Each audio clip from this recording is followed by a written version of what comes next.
What happened today was a step forward. 6 of the 7 basin states are playing catch up to reduce water use from the Colorado River, which is absolutely critically needed after 20 years of drought and the impacts of climate change.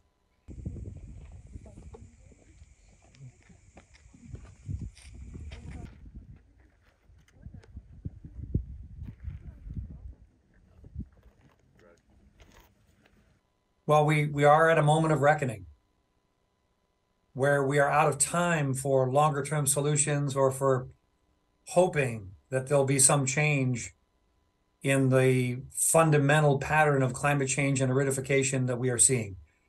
We're out of time for hope.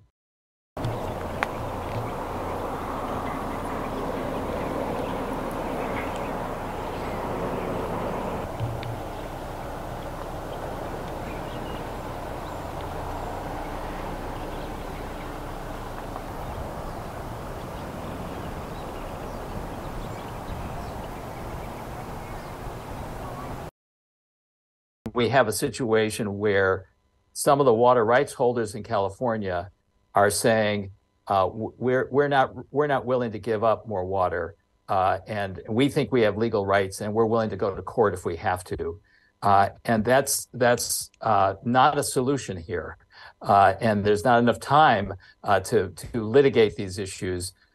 So much is at stake.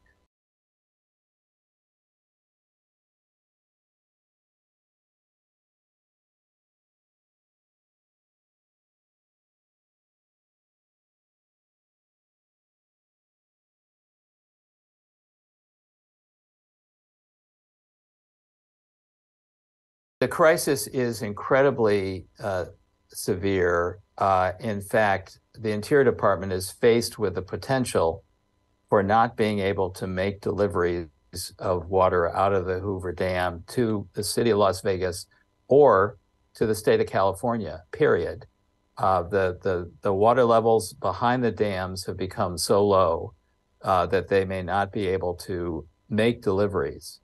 And that's the worst of all possible worlds. The status quo presents probably the worst option, which is potentially, literally, no water.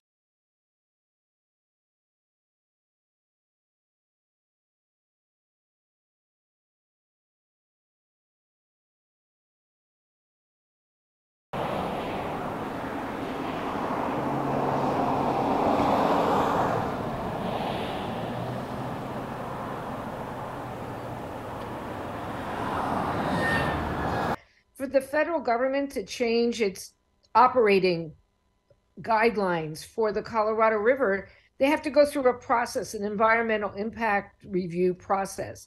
And that's what they're going through right now. And they want to have that done by the summer so that they can implement some changes, later in 2023 or 2024. And so time is not on our side. Something is going to have to give. And as I look at the letter that was sent, the 6 states that signed it, and I know California recognizes the reality, all recognize that we have to change the operating procedures for the Colorado River, the deliveries. The hard part is, can you get to agreement across these diverse states and interests such as farming and cities and the like? So it's not that surprising that we're not there yet, but I do think we've made some progress in the letter that was sent.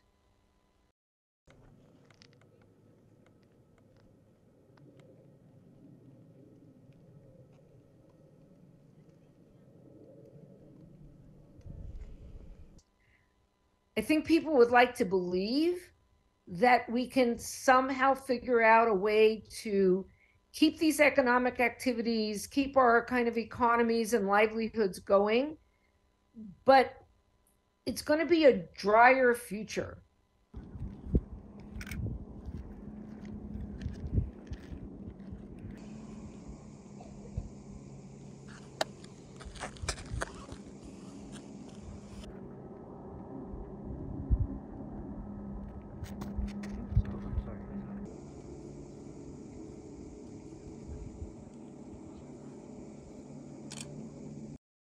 I mean, being in Arizona compared to Ontario, there is a lot less water, and we've noticed that.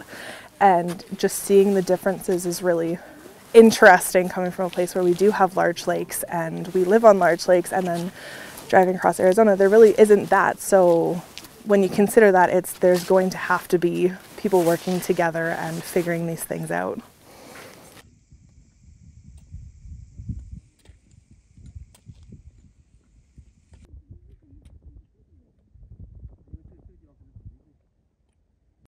There's a lot of things you're not going to be able to see. We were just up in Alaska seeing the glaciers. How much longer are we going to be able to see them?